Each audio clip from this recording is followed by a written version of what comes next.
And your center has like a really big campus outreach program. And I know that like when many kids go off to college, they're confronted by anti-Semitism for the very first time, like personally. And so how do you think like teens in high school and college should prepare for this? How should they prepare to what they're going to see on campus? What they're going to experience on campus? Yeah, what they're going to see with their fellow Jews, what they're going to experience as a Jew themselves. Well, I think, again, is to, first of all, the most important thing to do is to be a knowledgeable Jew. Whoever she or he is, to understand what it means to be a Jew, that being Jewish means something important to them when they get on campus.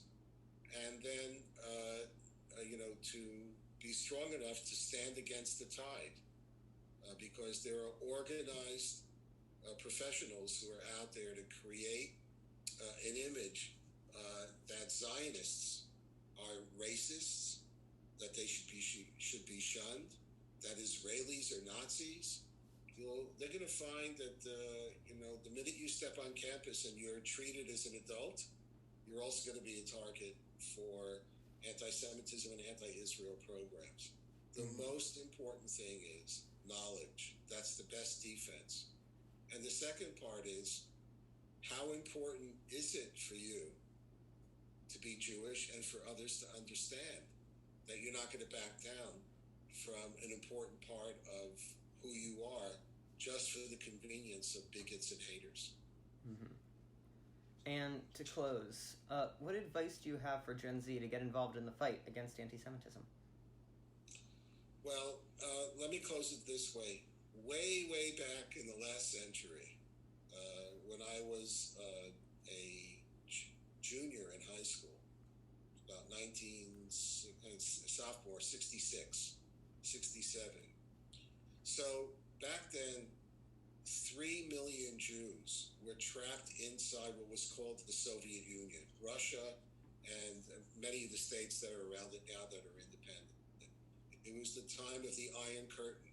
Jews couldn't learn what it meant to be Jewish. They couldn't emigrate. They couldn't leave. They were trapped. So we had just lost 6 million Jewish people in the previous generation, and we were worried now that another 3 million would be forcibly disappeared. Eventually, Soviet Jewry would be freed, and over 1 million Jews went to Israel. Many came to this country and elsewhere. But the change that came about wasn't brought about initially by federations or by the most important rabbi in a city or by any institution. That change was started with a high school student named Glenn Richter. He started something called the Student Struggle for Soviet Jewry. And his first, I think, couple of demonstrations that I went to, he was older than I, there were like 30 or 40 teenagers, and maybe Shlomo Kalbach, the great his Jewish singer. Eventually, those numbers would grow into the tens and hundreds of thousands. But the spark to change things came from young Jews. So basically, youth is a plus. If you know, if you're on target for what where your heart wants to take you, the main thing is to find people, even if it's just a small number on your campus, who feel the way you do. Tov hashnayim min ha'echad. 2 is always better than 1.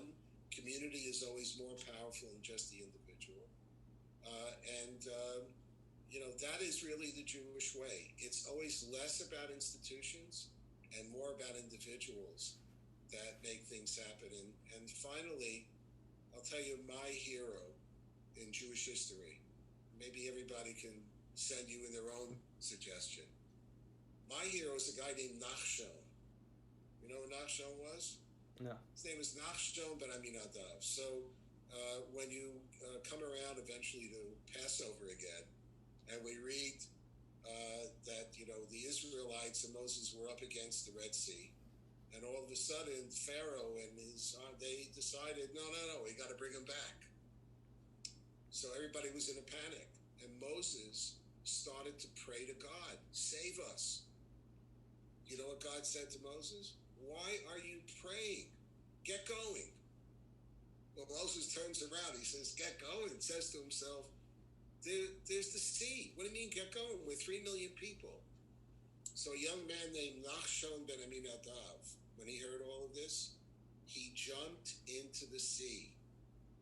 And only then did God bring the miracle of splitting it.